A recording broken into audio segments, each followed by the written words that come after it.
Praise the Lord. దేవనామానికి మహిమ కలుగును గాక. ఈ రోజు మనం టేబర్నేకల్ చూడబోతున్నాం, ప్రత్యక్ష గుడారం. ఈ వీడియో చాలా అంటే చాలా బాగుంటది, కాబట్టి చివరి వరకు చూడండి.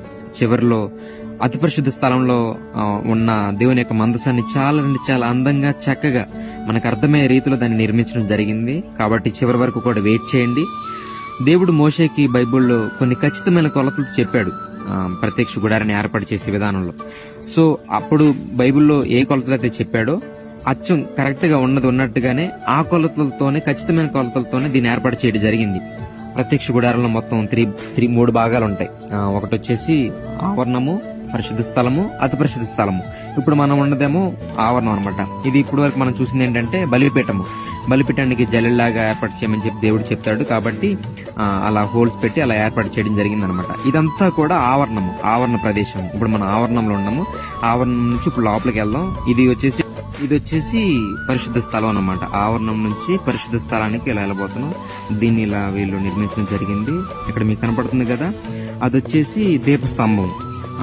దేవుడు చెప్పాడు కదా బంగారముతోనే తయారు చేయాలని చెప్పేసి. ఇదేమో రొట్టెల నుంచి బల్ల అనమాట. ఇది వచ్చేసి దీపస్తంభము. ఖచ్చితంగా వీళ్ళు కూడా దేవుడు ఎంతైతే కొలతైతే చెప్పాడో దీపస్తంభం తయారు చేయమని, అంత కొలతతోనే దీన్ని తయారు చేసినట్లుగా ఇక్కడ వీళ్ళు తెలియచేశారు. అలాగే ఇది వచ్చేసి ఎప్పుడు కూడా అగ్ని మండుతానే ఉండాలి. దీని మీద ప్రదీపం మీద ఎప్పుడు కూడా మంట అనేది మండుతూనే ఉండాలి. కాబట్టి ఇలా లైట్లు పెట్టి ఇలా కింద ఫ్యాన్ ఒకటి పెట్టి దాన్ని ఏర్పాటు చేయడం జరిగింది. ఇది వచ్చేసేమో రొట్టెల నుంచి బల్ల అనమాట. రొట్టెల బల్ల ఉంటుంది కదా, సన్నిధి రొట్టెల బల్ల. సో అదనమాట ఇది. అక్కడ దాన్ని రొట్టెలాగా అలా ఏర్పాటు చేసి అలా జరిగింది. ఇది వచ్చేసి మధ్యలో ఇలా తాడు ఉంటుంది. అంటే ఏంటంటే పరిశుద్ధ స్థలంలో నుంచి అతి పరిశుద్ధ స్థలంలోకి ఎవరు వెళ్ళడానికి వీలు లేదనమాట. కేవలం ప్రధాన యాజకుడు మాత్రం వెళ్ళాలి.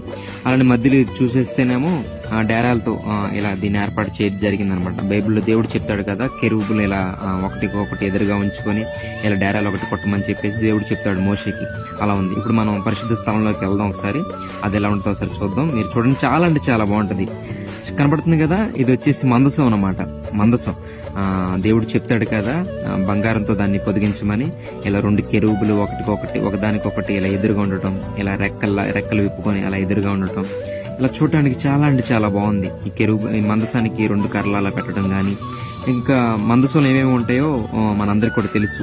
ఒకటి వచ్చేసి మన్నా, ఇశ్రాయేలు ప్రజల్ని దేవుడు పోషించిన మన్నా. అలాగే 10 ఆజ్ఞలు గల రాతి పలకలు అనమాట.